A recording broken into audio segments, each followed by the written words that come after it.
نحمده ونصلی علی رسولہ الکریم اما بعد۔ محترم دوستوں اور بزرگوں، میں خواب کے سلسلے میں آپ حضرات کے سامنے دین کی تعلیمات ذکر کر رہا تھا۔ خواب کے بارے میں ایک بات یہ بھی جان لینی چاہیے کہ خواب یہ عام لوگوں کا یعنی انبیاء کے علاوہ اور لوگوں کا خواب حجت نہیں ہے، اس کے ذریعے سے کوئی شرعی حکم ثابت نہیں ہو سکتا۔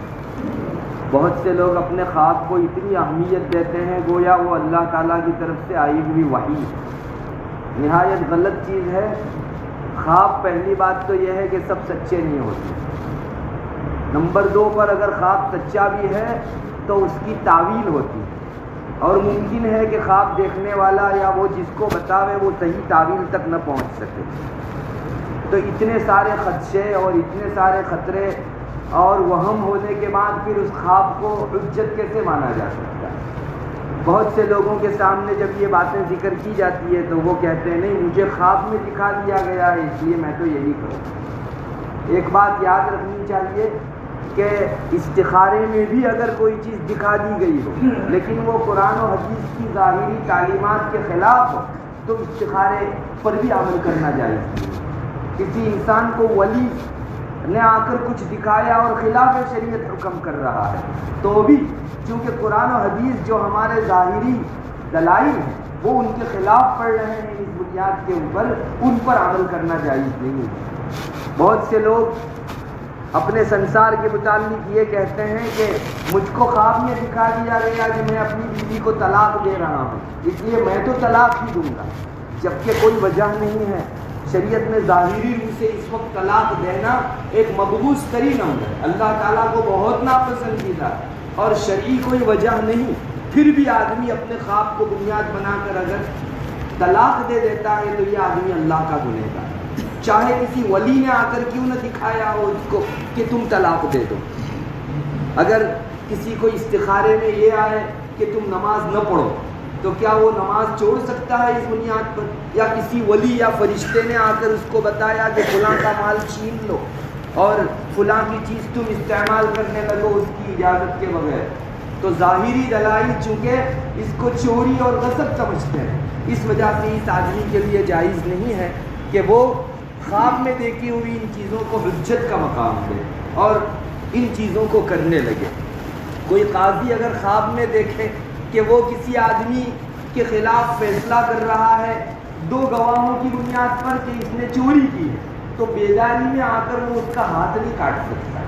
خواب میں آپ نے گواہی بھی چلائی سب کچھ کیا لیکن ظاہر میں جب تک اس کے خلاف گواہی قائم نہیں ہوتی اور شریعت میں جو معتبر گواہی ہے اس طرح اس درجے کی قائم نہیں ہوتی اس وقت تک قاضی محض اپنے خواب کی بنیاد پر یہ کہتے ہوئے کہ میں تو بزرگ ہوں، میں شیخ ہوں، مجھ کو الہام ہوتا ہے، مجھے سچے خواب آتے ہیں، کسی کا ہاتھ نہیں کاٹ سکتا۔ ارے ہاتھ کاٹنے کی بات تو بہت دور کی ہو گئی، کسی کی ایک پینی بھی نکال کر دوسرے کو نہیں دے سکتا، اس لیے کہ مسلمان کا مال اس کی اجازت کے بغیر اس کی دلی رضامندی کے بغیر دوسرے کو دینا دلوانا یہ جائز نہیں ہے۔ بہرحال خواب کوئی حجت شرعی نہیں، خاص کر کے جب وہ ٹکرا رہا ہو شریعت کی تعلیمات سے تب تو بالکل اس پر عمل کرنے کی اجازت نہیں، چاہے کسی کا بھی خواب ہو۔ اس وقت بہت سارے فرقے نکلے ہوئے ہیں اور انہوں نے اپنی دکانیں اسی بنیاد پر چمکا رکھی ہے۔ اس وقت ایک آدمی نبوت کا دعویٰ کرنے کھڑا ہوا ہے یہاں اورنگ آباد کے قریب، اس کی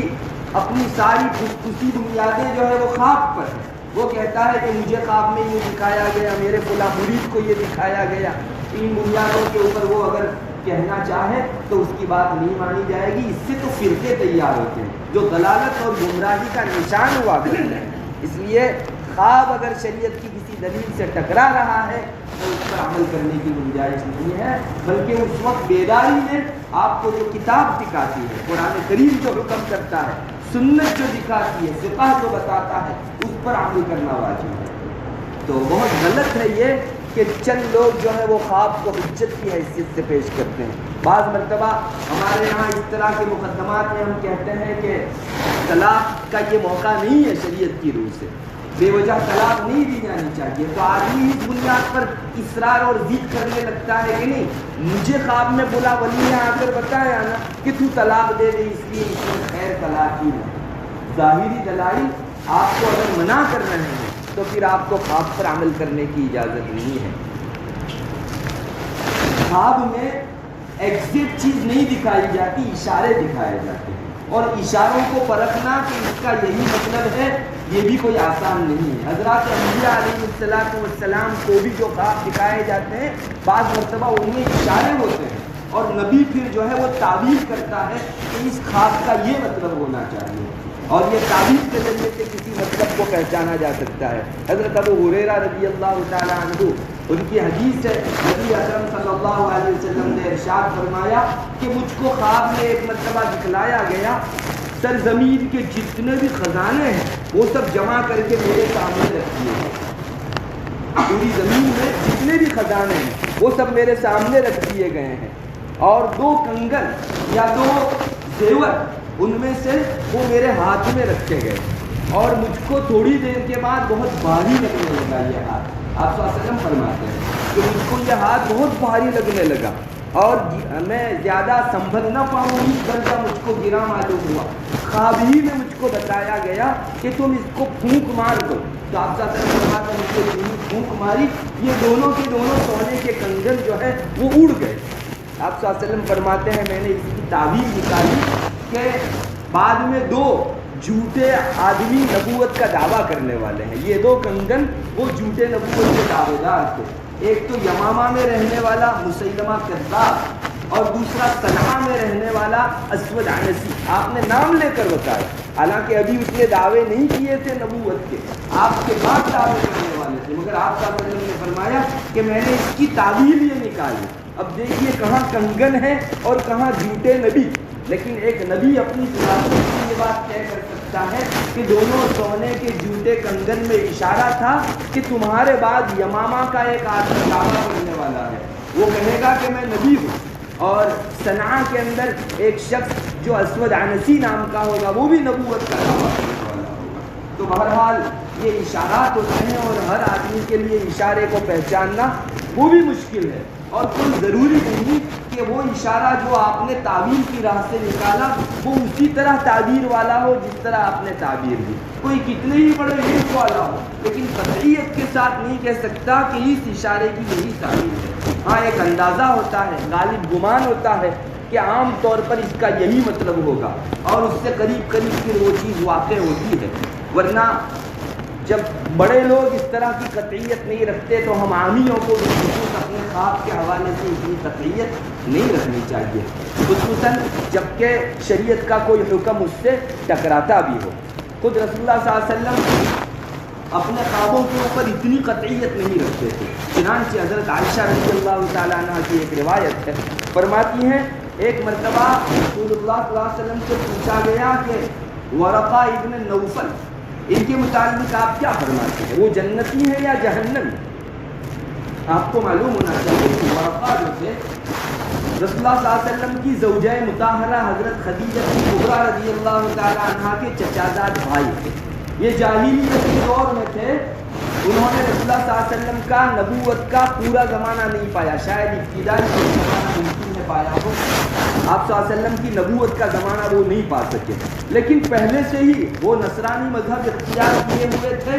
اور امید پر تھے اور انتظار میں تھے کہ ایک نبی مبعوث ہونے والا ہے، اگر وہ میری حیات میں مبعوث ہو گیا میں ان پر ایمان لے آؤں گا، ان کا پہلے سے ہی یہ ارادہ تھا، اور وہ کبھی بت پرستی اور شرک نام کی چیز کچھ نہیں کرتے تھے ورقہ ابن نوفل، بلکہ کتابوں میں لکھا ہے ان کے متعلق کہ عرب لوگ جو اپنی چھوٹی چھوٹی پیدا ہونے والی بچیوں کو زندہ دفن کر دیا کرتے تھے، ورقہ کعبہ کے پاس کھڑے ہو کر اعلان کرتے تھے کہ کوئی آدمی اپنی بچی کو نہ پال سکے تو مجھے دے دو، میں بڑی کروں گا اور اس کی شادی کرواؤں گا، اور بچیاں لیتے تھے لوگوں سے کہ ان کو زندہ دفن مت کرو، میں ان کو بڑا کر کے ان کی شادی کروں، بڑے نیک۔ تو بہرحال ورقہ کے متعلق حضرت عائشہ فرماتی ہیں کہ ایک مرتبہ رسول اللہ صلی اللہ علیہ وسلم سے کسی نے پوچھا کہ حضرت ورقہ ابن نوفل جنتی ہے یا جہنمی؟ تو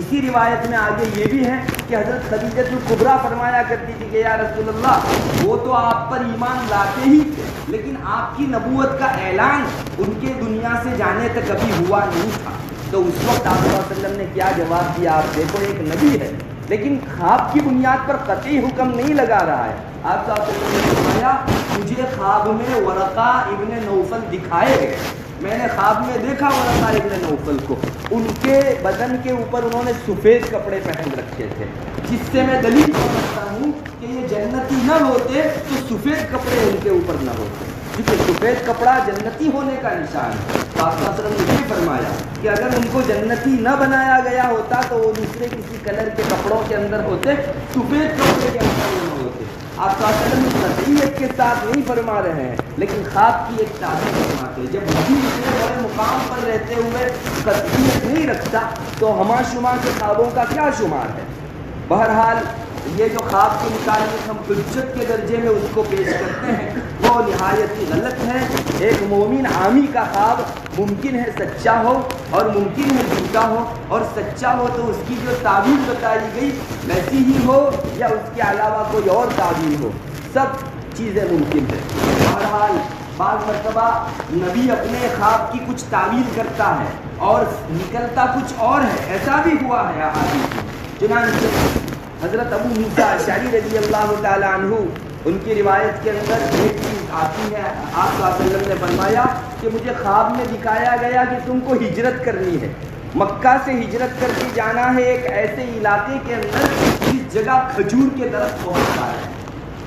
تو آپ صلی اللہ علیہ وسلم خود فرماتے ہیں کہ میرا ذہن چلا سب سے پہلے تو کہ شاید یمن کی طرف مجھ کو ہجرت کا حکم دیا جائے گا، یا تو مقام حجر جو بھی یمن کا ایک مقام تھا اس جانب مجھ کو ہجرت کے لیے کہا جائے گا. مگر بعد میں حقیقت کھلی کہ نہیں، زیادہ کھجور والے علاقے سے مراد مدینہ منورہ تھا. چنانچہ بعد میں وحی آئی اور آپ صلی اللہ علیہ وسلم مکہ مکرمہ سے ہجرت کر کے مدینہ منورہ تشریف لائے. دیکھیے آپ نے اس روایت میں آپ صلی اللہ علیہ وسلم نے ایک چیز سوچی تھی کہ زیادہ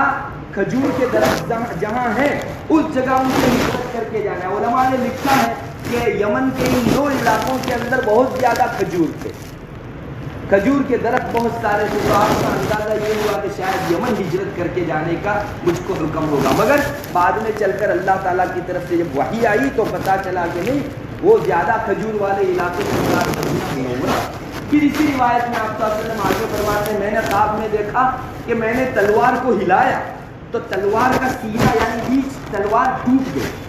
تو بعد میں اس کی حقیقت یہ کھلی کہ احد کے اندر بہت سارے شہداء شہید ہونے والے تھے. اس تلوار کے کٹ جانے کے اندر مجھ کو اس کا اشارہ دیا گیا تھا. پھر واپس کیا دیکھتا ہوں کہ وہ تلوار بہت اچھی ہو گئی، پہلے جتنی تھی اس سے بھی زیادہ اچھی ہو گئی. آپ صلی اللہ علیہ وسلم نے فرمایا کہ میں نے یہ تعبیر نکالی کہ بعد میں صلح حدیبیہ ہونی ہے اور اس کے بعد فتح مکہ کے موقع پر سب مسلمانوں کو ایک اجتماع حاصل ہونا ہے. میں نے اس کی یہ تعبیر نکالی. بہرحال ضرورت اسی ہے کہ ہم لوگ خواب کو اپنے مقام پر رکھیں، اس سے آگے بھی نہ بڑھائیں اور اس کو بالکل بے حقیقت بھی نہ سمجھیں. اللہ تبارک و تعالی ہم سب کو ہر چیز کو اعتدال پر رکھنے کی توفیق عطا فرمائے.